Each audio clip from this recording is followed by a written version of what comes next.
Have you ever worked towards something your whole life only to realize that when the moment actually comes, you're not as prepared as you thought you would be? Well, that was me. 5 months into my pro wrestling training, and I just got the call. Kid, you're about to have your very first match. I was 5 months into my pro wrestling training. My coach and the senior students at my school saw the effort, saw what I was putting in, and that's when my coach pulled me aside and told me, kid, go and get your gear made. So I did. I didn't ask follow-up questions, even though I had a million of them. I got my first gear made, and I waited patiently. I kept putting in 110% effort in every single class, and that's when the news came. We had just gotten news that a big show in Ontario, a neighboring province of ours, just a couple of hours away, wanted to throw a show this summer, and they wanted two students from our school to kind of get things started in a pre-show match before the main show itself actually starts. Now, for those of you who might not know what a pre-show is, that's a common term in the independent scene. It's essentially a way for the promoter to scout new talent, see what's going on outside of their promotion, and if there's any wrestlers that feel qualified or ready for them to become full-time members of that organization's roster. A few days before the show itself, hey, pro wrestling is a tricky business. One of those students got injured, so they were missing an opponent for the night. My coach immediately turned to me, noticing all the hard work, all the effort that I've been putting in for the last 5 months, and reminded me, kid, you got your gear, didn't you? I told him, yes, sir, I have. He goes, well, guess what? You're subbing in on that show. You're about to have your first match. Congratulations. Guys, the nerves was real. As much as I was stressing, I was also so excited. Guy, I was about to accomplish my childhood dream. The morning of the show, it was rough. I don't even know if I slept the night before, but when the morning came, I packed my bags, got in the car, and hit the road. On the drive to the show, I just kept reflecting back on my childhood and forcing a lot of my friends to have backyard wrestling matches with me just so I could feel something and get that passion out. And I just kept thinking, I'm lucky. I get to do this now at a professional level where fans are there watching us and cheering us on. What greater gift could I ever ask for? I got to the venue, I walked in, I saw the promoter and fellow wrestlers and workers. I went up and shook all their hands.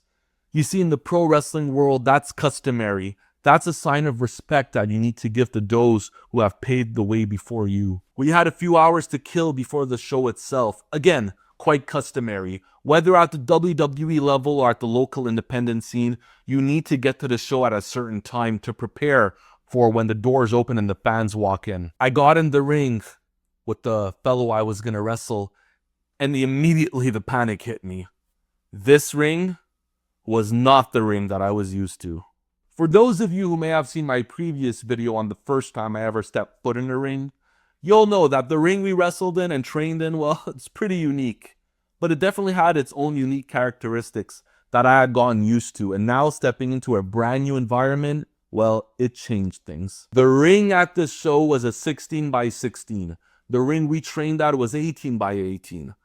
The floor was lower, the ropes were looser, and I just kept thinking, don't screw this up, kid, do not screw this up. So we got our reps in, worked on the match, practice, and then went backstage for the doors to open. We were the first match that night, right? Pre-show. So I gave my USB key that had my theme song to the DJ for the night and told him play this when I walk out. My opponent, known as Kevin Bryan, was already in the ring at that time. He was playing the villain, the bad guy, the heel, and I was supposed to be the up-and-coming babyface. So I put that into my head, and I told myself, they're going to cheer for me like I'm Rocky Balboa. And then, boom, I walk out, crickets. Not just crickets, insults, heckles. They didn't like me. They didn't like the stupid fake smile I had on my face, thinking that's what a good guy or a baby face is supposed to do. And more than that, they actually began a chant. They started calling me Orange Banana.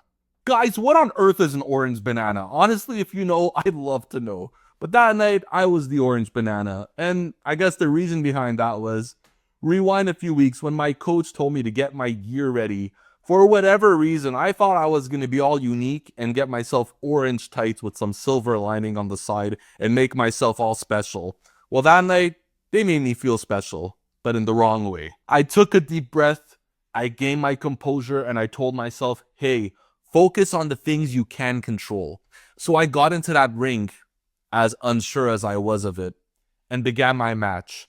We had a 6 to 7 minute great match, technically sound, crisp, got backstage and got pats on the back. I'll never forget that feeling of joy and peace in my heart, feeling like I made it, feeling like I stepped into a new dimension, a new norm, a new reality of my life, and that reality was professional wrestling. I thanked the promoter, watched the rest of the show. I was pretty fortunate, guys. Sanjay Dutt, former TNA wrestler, was on that show. Got to watch him, talk to him after the match. Packed my bags and drove home with a smile on my face. Knowing I did it, I accomplished that childhood dream. If everything stopped then and there, at least I can say I had one professional wrestling match. But that wasn't the end of it. I went on to have a beautiful 10-year career on the local independent scene. And sure, I never made it too far. I never got to the WWE. I never got a contract. I'm not well known at all outside of at least my little local circle. But that doesn't matter, because the truth of the matter is, when you chase your dream, you're not guaranteed the end result, but you could fall in love with the journey. That's what I did with pro wrestling. That's what I'm trying to do with this YouTube channel. That's what I'm doing with this brand called The Second Act. So if you like this story, hit like. If you want to show more support, hit subscribe.